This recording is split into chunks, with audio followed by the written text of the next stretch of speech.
মাদ্দে আসলি, মাদ্দে আসলি যেটা, সেটা হলো আলিফ মাদ, ওয়াও মাদ, ইয়া মাদ। মাদ্দে আসলি হলো আলিফ মাদ, ওয়াও মাদ, ইয়া মাদ, ঠিক না? আর মাদ্দে আসলি এছাড়াও আছে কি খাড়া জবর, খাড়া জের, উল্টা পেশ। খাড়া জবর, খাড়া জের, উল্টা পেশ হলো মাদ্দে আসলি, যেটাকে ইন্টারন্যাশনালি বলা হয় আলিফ সগীরা, ওয়াও সগীরা, ইয়া সগীরা, ঠিক না? তা এই সমস্ত মাদ থাকার পরে কিন্তু আপনার সেকেন্ডারি মাদের চিন্তা। এই সমস্ত মাদের অস্তিত্ব নাই, আপনি সেকেন্ডারি মাদ খুঁজলে পাবেন? বলেন,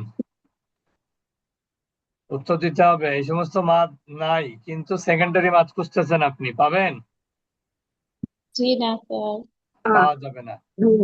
কারণ আপনি পাস্ট টেন্স না হলে পাস্ট ইনডেফিনিট পাবেন না, পাস্ট টেন্স না হলে পাস্ট কন্টিনিউয়াস পাবেন না, ঠিক না? ফিউচার যদি না থাকে টেন্স, যদি, তাহলে ফিউচার অন্যান্য টেন্স তো পাবেন না। ঠিক একইভাবে মাদ্দে আসলি ছাড়া আপনি সেকেন্ডারি মাদ পাবেন না। মাদ্দে আসলিটা তো বললামই, যে আলিফ মাদ, আলিফের ডাইনে জবর, ওয়াও মাদ, ওয়াও সাকিনের ডাইনে পেশ, ইয়া মাদ, ইয়া সাকিনের ডাইনে জের। আর আলিফ মাদের বলতে পারেন সংক্ষিপ্ত হলো আলিফ সগীরা, ওয়াও মাদের সংক্ষিপ্ত হলো ওয়াও সগীরা, ইয়া মাদের সংক্ষিপ্ত কি ইয়া সগীরা। ইয়া সবির। তো এই সমস্ত মাদ আগে হবে, তারপরে আপনার সেকেন্ডারি মাদ হবে। সেকেন্ডারি মাদ আবার তিন প্রকার, আমরা তিন প্রকারে পড়ি আর কি। এই তিন প্রকারটাকে কেউ কেউ পাঁচ প্রকার বানিয়েছে, কেউ আরো বেশি বানিয়েছে। আমরা ওই বেশি বানানোর দিকে নাই, আমরা কমের মধ্যে থাকি, কারণ আমরা বেসিক বিষয়গুলো আমরা পড়ি, ঠিক না? বেসিক বিষয়গুলো আমরা পড়বো। তা প্রথমত আমরা আসবো যে মাদ্দে মুত্তাসিল আসলে অর্থ কি। তিনটা প্রকার যে বললাম, তার মধ্যে একটা হলো মাদ্দে মুত্তাসিল, একটা হলো মাদ্দে মুনফাসিল, আরেকটা মাদ্দে লাজিম। তো মাদ্দে মুত্তাসিল মুত্তাসিল শব্দের অর্থ হলো অ্যাটাচ। মুত্তাসিল অর্থ কি? অ্যাটাচ।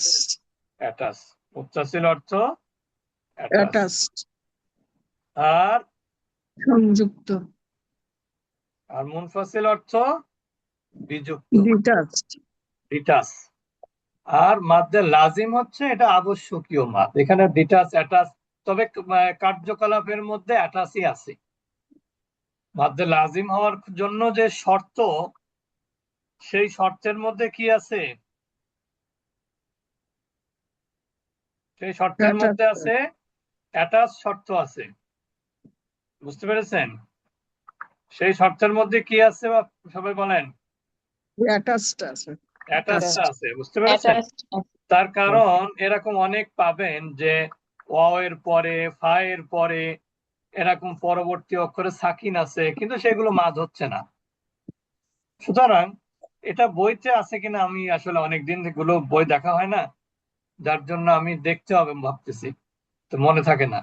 তো মাদ্দে লাজিমের শর্ত সংযুক্ত শব্দটা আছে কিনা আমি জানি না, তবে যদি আপনি সংযুক্তটাকে যদি ভায়োলেট করেন, তাহলে মাদ্দে লাজিম হবেই না, আমি যেটা দেখলাম হিসেব করে।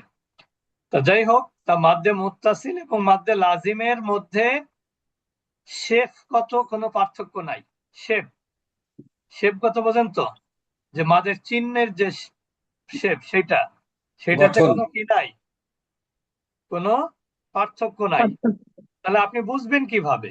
বুঝবেন হচ্ছে মাদ্দে মুত্তাসিলের মধ্যে হামজা থাকবে সংযুক্ত, আর মাদ্দে লাজিমের মধ্যে থাকবে মাদ্দে আসলির পরের অক্ষরে আপনার তাসদিদ অথবা সুকুন সংযুক্ত।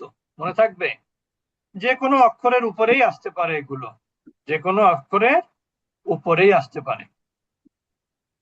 আমরা আজকে পড়বো হলো মাদ্দে মুত্তাসিল এবং মাদ্দে মুনফাসিল। এগুলো তো আমরা জানেন যে এটা হচ্ছে মাদ্দে আসলি আলিফ মাদ, এটা হলো ওয়াও মাদ, এটা হলো ইয়া মাদ। তামাম। কিভাবে আলিফ মাদ? আলিফের ডাইনে জবর, ওয়াও কিভাবে? ওয়াও সাকিন ডাইনে পেশ, ইয়া হচ্ছে ইয়া সাকিন ডাইনে জের। জের।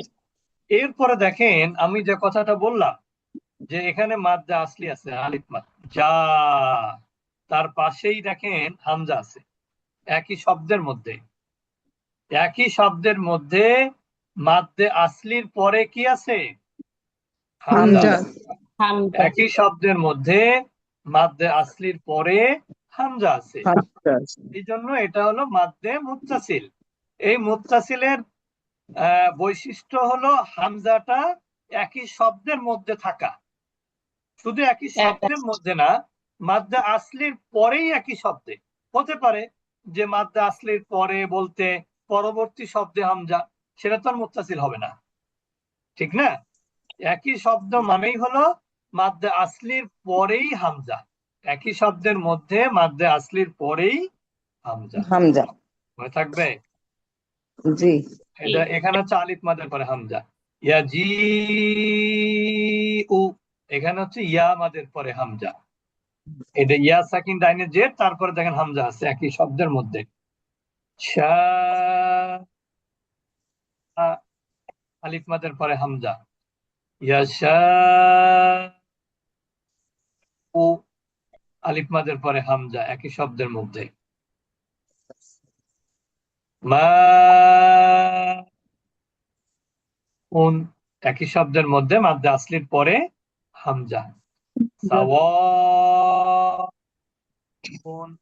একই শব্দের মধ্যে মাদ্দে আসলির পরে হামজা। আবার কেউ এখানে অনেকে মনে করেন ওয়াও আছে, তার মানে এটা ওয়াও মাদ হতে পারে। আসলে ওয়াও মাদ হতে হলে প্রথম শর্ত হলো কি ওয়াওতে সুকুন হওয়া, আর দ্বিতীয় কি তার পূর্বের অক্ষরে পেশ হওয়া। পেশ। সুতরাং এটা কিন্তু আলিফ মাদ, আলিফের ডাইনে অয়ের উপরে জবর আছে। এরপরে হলো আলা, এটা হলো কি মাদ্দে মুত্তাসিল, এটা হামজা। এবেতি গ, একই শব্দের মধ্যে মাদ্দে আসলির পরে হামজা। আসসামা আউলিয়া, অনেককে জিজ্ঞেস করে যদি আমি বলি এখানে কি মাদ আছে, অনেকে কেউ কেউ বলবে যে এখানে ওয়াও মাদ আছে। কেন জানেন? ওয়াও সাকিন আছে যে, কিন্তু তারপরে পেশ নাই, তাহলে মাদ হবে? হুম, তারপরে না। ওয়াও সাকিন, সাকিনের পূর্বে না। পেশ নাই, তাহলে মাদ হবে না। না। আচ্ছা, হা উলা ই, মাদ্দে মুত্তাসিল। উলা ইকা, এখানে কিন্তু ওয়াও পড়া হচ্ছে না। কিসের ভিত্তিতে? No sign no sound, no sign no no sound. Sound. আচ্ছা, এখানে আরেকটা জিনিস খেয়াল করেন, এখানে কিন্তু মাদ্দে আসলি কিন্তু আলিফ মাদ ওয়া মাদ ইয়া মাদ না, এখানে মাদ্দে আসলি কি খাড়া জবর বা আলিফ আলিফ সগীরা। সগীরা, খাড়া জবর বা আলিফ সগীরা। সু আ, এখানে কিন্তু ওয়াও মাদের পরে হামজা। তাবু আ, এখানে ওয়াও মাদের পরে হামজা। ইউজি ও, ইয়া মাদের পরে হামজা। জি আ, ইয়া মাদের পরে হামজা। এইগুলো ছিল মাদ্দে মুত্তাসিল। এখন আমরা চলে আসব মুনফাসিল। আগে সবার আগে আপনার দায়িত্ব কি জানেন? মুত্তাসিল মুনফাসিলের অর্থটা মনে রাখা, তাহলে আপনি আলাদা করতে পারবেন। মুত্তাসিল মানে অ্যাটাচ হামজা, মুনফাসিল মানে ডিটাচ হামজা। মুত্তাসিল মানে সংযুক্ত হামজা, আর মুনফাসিল মানে হলো বিযুক্ত হামজা। তো এখানে দেখেন উল্লা, শেষে আলিফ মাদ, শব্দ প্রথম শব্দের শেষে কি আলিফ মাদ, আর দ্বিতীয় শব্দের শুরুতে হামজা, তার মানে কি মাদ্দে আসলি থেকে হামজাটা ডিটাচ। তো সাধারণত হয় কি একটা শব্দের শেষে মাদ্দে আসলি হয় আর দ্বিতীয় শব্দের শুরুতে হামজা হয়, এটাই মুনফাসিল। প্রত্যেকটা দেখেন মা,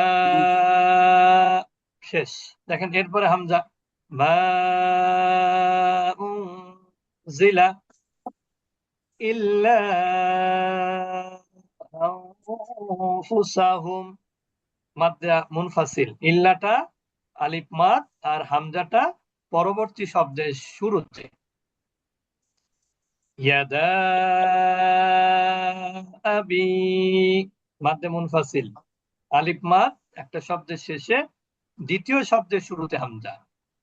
মা আওনা, মা মাদ্দে আসলি, হামজাটা ডিটাস। ইন্না আ'তাইনাকা, ইন্না এখানে মাদ্দে আসলি, আর হামজাটা কি দ্বিতীয় শব্দের শুরুতে। ইয়া আইয়ুহা, এটা মাদ্দে মুনফাসিল। মনে করলাম কেউ প্রশ্ন করবে, করলো না। লা আ'বুদু, লা মাদ্দে মুনফাসিল, কারণ লা আলিফ মাদ, হামজাটা ডিটাস। ওয়ালা আনতুম, লা আনতুম, এখানে লাটা মাদ্দে মুনফাসিল। ওয়ালা আনা, এটাও মাদ্দে মুনফাসিল। যেটা আপনারা প্রশ্ন করেননি, আমি প্রশ্ন করে প্রশ্নের উত্তর দেই। এখানে মনে হচ্ছে দেখে যে ইয়াটা একই শব্দের মধ্যে হামজা দেখা যাচ্ছে, মনে হচ্ছে তাই, কিন্তু আসলে বিষয়টা তা না। এটা আসলে মূলত ছিল এরকম, ইয়া আলিফ জবর ইয়া। ইয়া অর্থ কি বলতে পারবেন কেউ? হে ইয়া আল্লাহ, মানে হে, হে ইয়া ইয়া মানে হচ্ছে হে।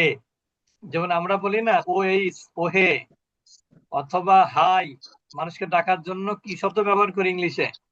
হাই, হাই, অথবা ওহে। এই যে এই শব্দগুলো আরবিতে হয় ইয়া। আর আইয়ুহা ছিল হচ্ছে পরবর্তী শব্দে, আইয়ুহা, আইয়ুহা। এখন দেখেন ইয়া আলিফ মাদ, এটা সংক্ষিপ্ত কি হবে? ইয়াটাকে সংক্ষিপ্ত করলে কি হয়? খাড়া জবর, আলিফ সগীরা। আলিফ সগীরা। এখন আমি তো দেখেন খাড়া জবর যদি দেই তাহলে এই আলিফ আর লাগবে? উত্তর দেন। জি না। না, খাড়া জবর বা আলিফ সগীরা দিলে এই আলিফটার আমার আর প্রয়োজন নাই। দরকার নেই। এই জন্য আমি কি করব, ইয়াটাকে আমি এই যে পরবর্তী হামজার সাথে যুক্ত করে দিলাম, আর ইয়ার উপরে খাড়া জবর দিলাম, বাস। এই হচ্ছে কেস, বুঝেছেন এবার? জি। তাহলে এই হচ্ছে মাদ্দে মুত্তাসিল এবং মাদ্দে মুনফাসিল। মাদ্দে মুত্তাসিল এবং মাদ্দে মুনফাসিলের মধ্যে মাদগত পার্থক্য হলো মুত্তাসিল 4 আলিফ, মুনফাসিল 3 আলিফ। 4 আলিফ সমান সমান 6 হারাকা, 3 আলিফ সমান সমান 4 হারাকা। 4 আলিফ সমান সমান 6 হারাকা, 3 আলিফ সমান সমান 4 হারাকা। আর অবস্থাগত পার্থক্য হলো মুত্তাসিলে হামজাটা থাকবে অ্যাটাচ, একই শব্দের মধ্যে মাদ্দে আসলির পরেই হামজা। আর মুনফাসিলের ক্ষেত্রে হলো একটা শব্দ শেষ হবে মাদ্দে আসলি দিয়ে, আর দ্বিতীয় শব্দ শুরু হবে হামজা দিয়ে। এটাই হচ্ছে মাদ্দে মুত্তাসিল এবং মাদ্দে মুনফাসিলের মধ্যে মানে অবস্থাগত পার্থক্য। আমরা আজকে এই পর্যন্তই রাখবো। আগামী সোমবার ইনশাল্লাহ আমরা মাদ্দে লাজিম পড়ব।